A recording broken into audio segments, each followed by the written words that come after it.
আল্লাহ বলছেন মানুষের মধ্যে কিছু মানুষ আছে, সবাই না, ওয়া মিনান নাস, মানুষের মধ্যে কিছু মানুষ আছে যারা কিনা মান ইয়াশরি নাফসাহু ইবতিগা মারদাতিল্লাহ, যেই মানুষগুলো আল্লাহ পাকের সন্তুষ্টির জন্য তাদের নফসটাকে বিক্রি করে দিয়েছে।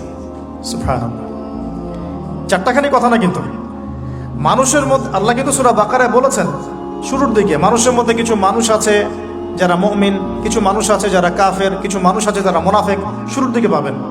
এখানে আল্লাহ পাক বলছেন মানুষের মধ্যে কিছু মানুষ আছে যারা তাদের নফসটাকে আল্লাহর সন্তুষ্টির জন্য বিক্রি করে দিয়েছে। সুবহানাল্লাহ, মানে তাদের জীবনের মূল থিমটাই হচ্ছে আল্লাহ পাকের সন্তুষ্টি অর্জন করা।